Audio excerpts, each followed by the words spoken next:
our way through a rhododendron tunnel to a classic Catskill headwater. All these headwaters, unnamed little blue lines, flow into a larger body of water, a larger river, into a larger river, into a larger river, into the Delaware, and into the ocean. We're a little over a week past Ida, so hopefully the headwaters have cleared out. Where I live, the water is very high. I live close to the Hudson, and the tributary of the Hudson that I live on is called the Croton River, and it's very high still, very cloudy. But let's see if the headwaters here are free. Sorry about that. And it's cold. It's about 80 degrees where I am, but here it's about 64. See, tight gorge, plunge pool kind of situation. I fished it with a 12-foot rod before. Usually have to short line it. There is space at times, not space at other times. And, well, that's the scoop. I prefer to fish with a shorter rod, not because it's so lush and overgrown, like maybe in the Smokies, Shenandoah or Cherokee, but just because it's steep. There's a lot of elevation change, and the pools are pretty close to each other, so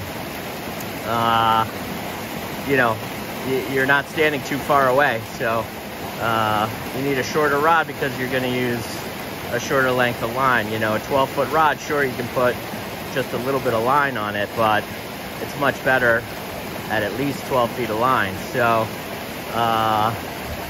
that's the scoop. So I'm going to rig up and try a little practice cast here in this little calm area before it dumps into the bigger river. All right.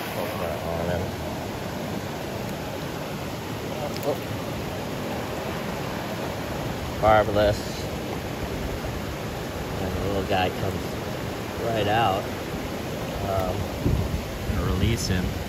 These are our natural treasures here, but anyway, I did a couple practice casts, worked in this pool.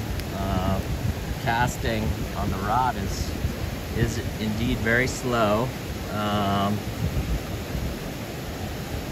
The tip feels like, because it's a little stiff, it's a little hard to detect strikes, a little harder.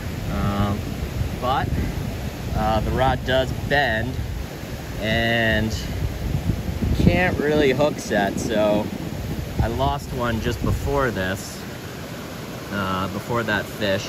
That was also about equal size, because if I had, you know, really moved the rod, I would have launched him.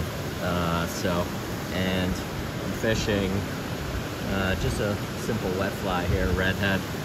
You can see the casting here. I don't know if I'm going to catch a fish again. Whoops.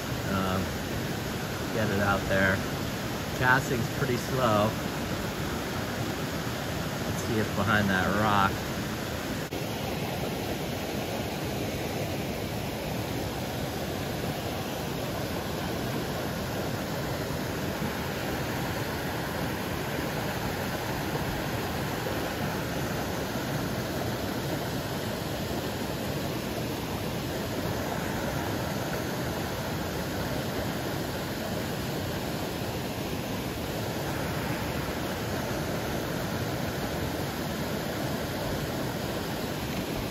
Oh, yeah, that was one.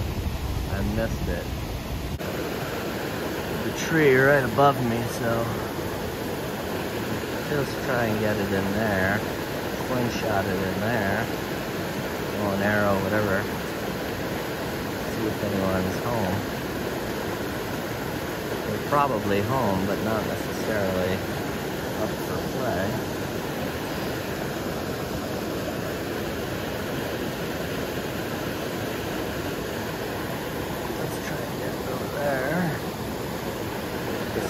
bow and arrow is a little difficult with this rod because it's very flexy.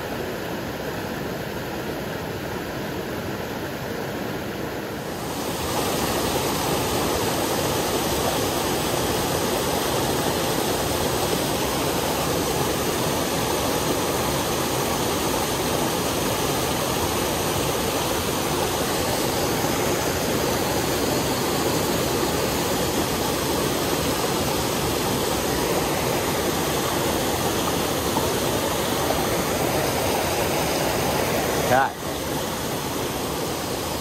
So, I don't know if you can see this, but there's a really nice pool up here.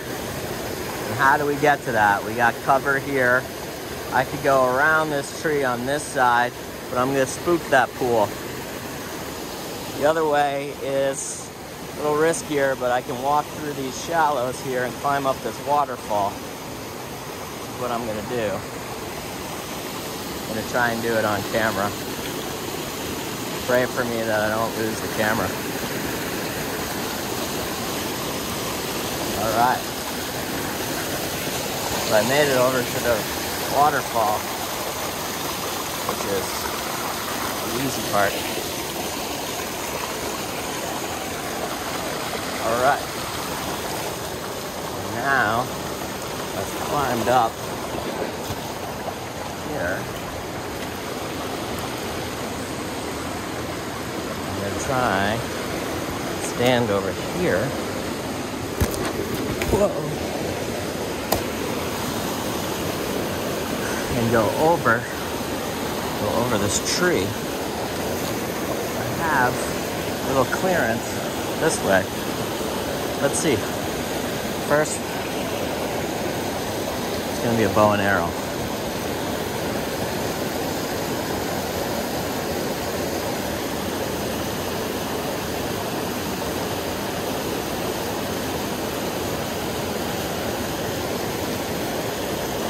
That was a better cast.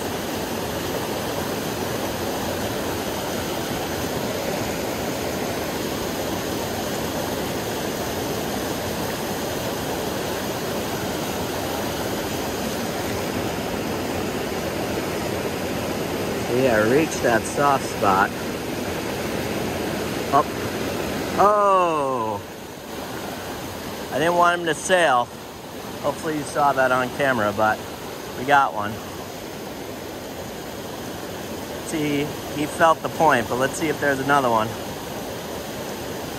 Oh, he came for it again.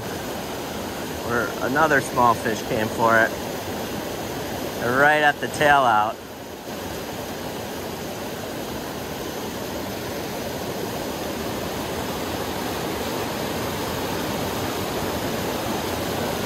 It's tough. Well, I got a tree. All right, folks. Okay, right here in this slack water, I missed 3 small fish. Grabbed the fly, and I had the fish, but they're very small, and with the flexi rod, it's a little hard to get that hook set right without flopping a fish far. And in this area, basically I would fling it on the land, and I don't know if I can get it, so I don't do that. But anyway, we're gonna climb up to this next pool. I'm gonna climb along this tree in the rocks here.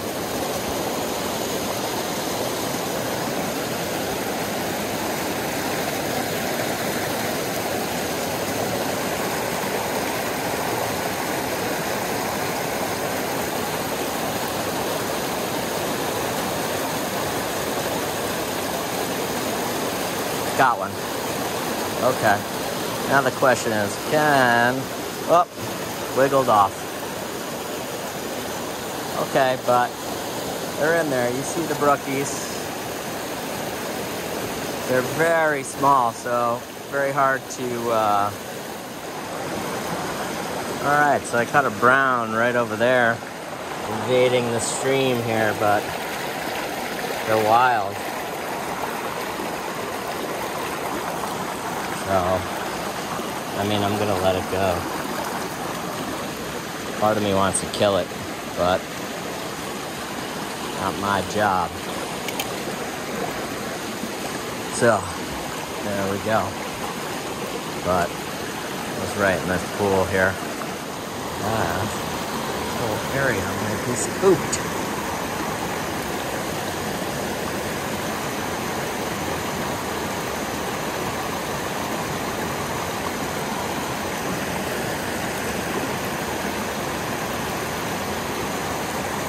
Got one. Okay. It's a wiggler. And it's off. So, oh well. You see, so I've been using the stiffer rod and this one, and this at this middle length is a little better for casting in these tight quarters, a little better with bow and arrow, but it's hard to get these hook sets, and the more tip sensitive stiffer rod seems to do the job better. Let's see if there's another one in here. That was kind of cool. I don't know if you saw it on there. It really chased the fly. Came out of the depths to get the fly over here in the